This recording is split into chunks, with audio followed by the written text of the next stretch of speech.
दक्षिण सोलापूर पंचायत समितीच्या बैठकीत सदस्यांनी विविध प्रलंबित प्रश्नांवरून प्रशासनाला धारेवर धरले। या बैठकीत वीज, पाणी, रस्ते, शिक्षण, आरोग्य आणि घरकुल योजना अशा थेट जनतेशी संबंधित महत्त्वाच्या विषयांवर चर्चा झाली। दक्षिण सोलापूर पंचायत समिती मासिक सर्वसाधारण सभा सदस्यांच्या आक्रमक प्रश्नामुळे चांगलीच गाजली। ग्रामीण भागातील वीज, पाणी, रस्ते, शिक्षण, आरोग्य, घरकुल, मनरेगा, समाज कल्याण, अर्थ विभागासह नागरिकांच्या दैनंदिन जीवनाशी निगडीत अनेक प्रश्नांवर सदस्यांनी प्रशासनाला धारेवर धरले। या सभेदरम्यान तहसीलदार किरण जमदाडे तसेच मंद्रुपचे अपर तहसीलदार बुटे यांच्या सततच्या गैरहजेरीच्या मुद्द्यावर सदस्य आक्रमक झालेले पाहायला मिळाले। प्रशासकीय अधिकाऱ्यांनी सभेला उपस्थित राहणे आवश्यक असताना गैरहजर का असा सवाल त्यांनी यावेळी केला। ग्रामीण रुग्णालय मंद्रुप व वळसंग येथील वैद्यकीय अधीक्षकांच्या गैरहजेरीमुळे आरोग्यविषयक प्रश्न निर्माण होत असल्याची तक्रार यावेळी करण्यात आली।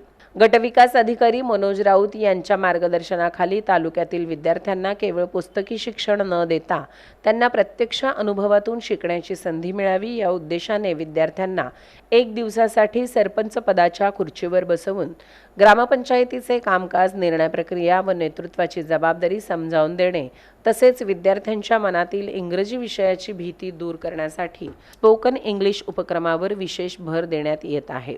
अशा अनेक नाविन्यपूर्ण उपक्रम शाळेतील विद्यार्थ्यांसाठी राबविले जात असल्याबद्दल त्यांचे कौतुक करत बैठकीत विशेष अभिनंदनाचा ठराव करून त्यांचा सत्कारही करण्यात आला। यावेळी सदस्य अंबिका पाटील यांनी शाळांमध्ये शिकविणाऱ्या शिक्षकांना तंबाखू सेवनास मनाई करण्यात यावी, शाळांमधील स्वच्छतागृहे आठवड्यातून किमान 2 ते 3 वेळा स्वच्छ करण्यात यावेत, विद्यार्थ्यांना स्वच्छ पिण्याचे पाणी उपलब्ध करून द्यावे अशीही मागणी केली।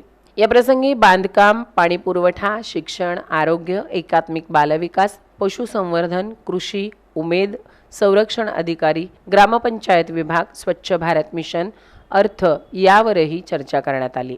माझी कन्या भाग्यश्री योजनेअंतर्गत पंचायत समितीच्या मासिक बैठकीत दक्षिण सोलापूर तालुक्यातील 10 मुलींच्या नावे प्रत्येकी 25,000 रुपये रकमेची बँक एफडी करण्यात आली। या मुलींना वयाची 18 वर्षे पूर्ण झाल्यानंतर ही रक्कम एकत्रितपणे मिळणार आहे। या बैठकीस सभापती संदीप टेळे, उपसभापती वर्षा पटणे, सदस्य पंचप्पा धनशेट्टी, सदस्य अंबिका पाटील, विजय राठोड, सूरज पाटील, अंबिका दुपारगुडे, प्रियंका खुपसंगे यांच्यासह गटविकास अधिकारी मनोज राऊत, सहाय्यक गटविकास अधिकारी सनी चव्हाण, महावितरण अधिकारी सचिन दवंडे, उपअभियंता उंबरजे, पाणी पुरवठा उपअभियंता सोनवणे, तालुका आरोग्य अधिकारी घोगरे, पशुधन अधिकारी गिड्डे, तालुका कृषी अधिकारी अवधूत मुळे, जलसंधारण अधिकारी एजे मुजावर, बालविकास प्रकल्प अधिकारी विशाल भोसले तसेच पंचायत समितीच्या विविध विभागांचे अधिकारी व कर्मचारी उपस्थित होते।